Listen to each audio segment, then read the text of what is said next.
السلام علیکم ورحمۃ اللہ وبرکاتہ۔ 18 تاریخ کو وہ مبارک رات آنے والی ہے جس رات کا آپ لوگ انتظار کر رہے ہیں،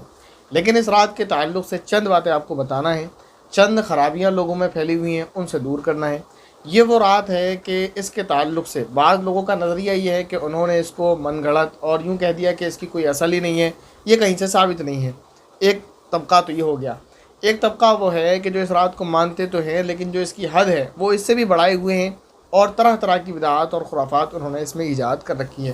قرآن کریم کے اندر اللہ رب العزت نے جو سورہ فاتحہ کو نازل فرمایا اس میں ہمیں ایک دعا سکھائی ہے۔ وہ دعا کیا ہے؟ وہ دعا ہے اہدنا الصراط المستقیم، کہ ہم اپنے رب سے ہمیشہ دعا کرتے رہتے ہیں کہ اے ہمارے رب ہم کو سیدھے راستے پر چلا، صراط مستقیم پر۔ تو صراط مستقیم کیا ہے؟ تو صراط مستقیم راہ اعتدال ہے، جیسے میں نے کئی مرتبہ آپ کو درس قرآن میں بتایا ہے۔ تو صراط مستقیم نام ہے اس چیز کا کہ آپ نہ تو جو ہے کسی کو کسی کے حد سے اس کے درجے سے گھٹائیں، نہ ہی کسی کو کسی کے درجے اور حد سے بڑھائیں۔ یعنی شب برات کی جو فضیلت ہے نہ ہی اس کا سرے سے انکار کر دیں کہ کچھ ثابت نہیں ہے، کچھ نہیں ہے، نہ یہ کہ جو چیزیں اس میں ثابت بھی نہیں ہیں وہ بھی اس میں ثابت کرنے لگیں، کہ ایک نماز کا طریقہ آپ بتانے لگیں اس میں، یا کچھ اور چیزیں بھی آپ کو بتانے لگیں۔ تو یہ ایسا بھی نہیں ہے کہ شب برات کی فضیلت نہیں ہے، یہ بھی غلط طریقہ، یہ غلط راستہ، غلط نظریہ ہے۔ اور یوں کہنا کہ شب برات کی فضیلت بھی ہے اور اس کے ساتھ دوسری اور چیزیں بھی ثابت ہیں جیسے وہ نمازیں وغیرہ بتاتے ہیں، تو یہ بھی غلط طریقہ ہے۔ ان کے درمیان میں ایک راستہ ہے جو صراط مستقیم ہے، وہ یہ کہ یہ کہتے ہیں شب برات کی فضیلت نہیں ہے، ہم کہتے ہیں شب برات کی فضیلت ہے۔ یہ کہتے ہیں کہ شب برات کی فضیلت ہے اور اس میں عبادات بھی مختلف طریقے سے ثابت ہے، ہم کہتے ہیں نہیں ہے۔ تو یہ ہے درمیان والا راستہ، تو اس راستے کو آپ اپنا کر چلیں، یہ صراط مستقیم ہے۔ اور چند باتیں آپ کو 8 باتیں جو ہے خاص طور پر بتانی ہیں شب برات کے تعلق سے۔ اس میں سے پہلی اور امپورٹنٹ بات یہ ہے کہ 10 صحابہ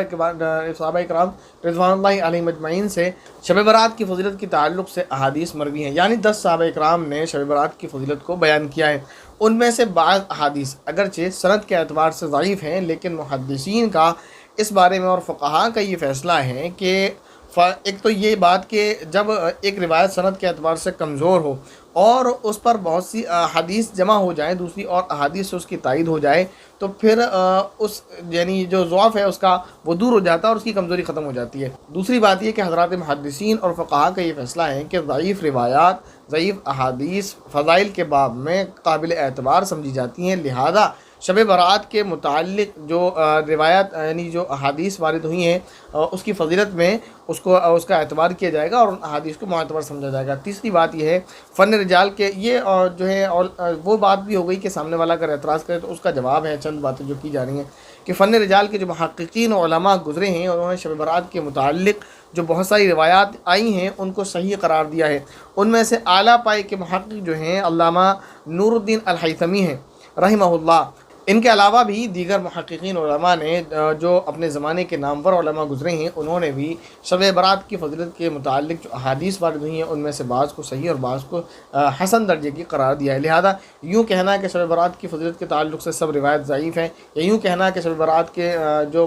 متعلق جو احادیث ہیں وہ موضوع اور من گھڑت ہیں، یہ بڑی جرت کی اور بڑی جو ہے حماقت کی بات ہے۔ بہرحال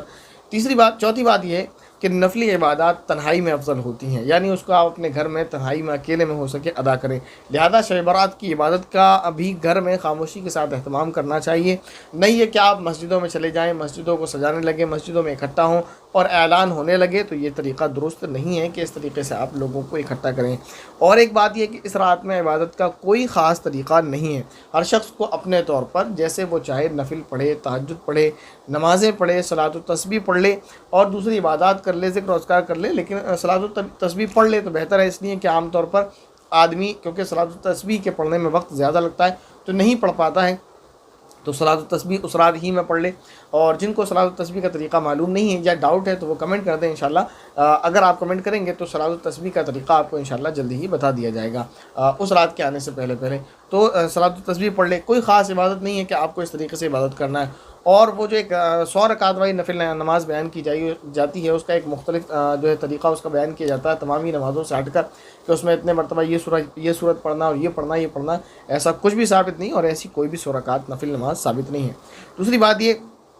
کہ کیونکہ یہ تمام ہی عبادات جو اس رات میں ہوں گی یہ نفل عبادات ہوں گی، اس لیے اس کو اپنی نیت اور اپنی طاقت کے مطابق، یعنی جتنا بدن ساتھ دے اتنا کریں۔ ایسا نہ ہو کہ کرتے چلے جائیں، بدن تھکا ہوا ہے پھر بھی کر رہے ہیں، پھر دوسرے دن آپ کی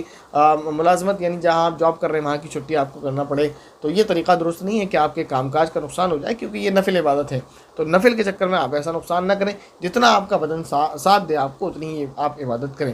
چھٹی بات یہ ہے کہ صرف شب برات ہی میں اپنے آپ کو عبادت کر کے جنت کا مستحق سمجھ لینا اور پورے سال جو ہے عبادات کی طرف توجہ نہ دینا، یہ بڑی ہی حماقت کی بات ہے، بڑی ہی خسارے کی بات ہے۔ آخری اور امپورٹنٹ بات یہ ہے کہ اس رات میں مسجدوں میں لائٹنگ کرنا، گلیوں کو سجا دینا، روڈ پر ہلا گلا کرنا اور نوجوان بچوں کا بائک لے کر گھومتے پھرنا، ساری رات یوں ہی گھوم پھر کر ادھر ادھر اور دوستوں میں کھیل کود کر، کبڈی کھیل کر، ہوٹلوں پہ بیٹھ کر باتیں کر کر اس طرح سے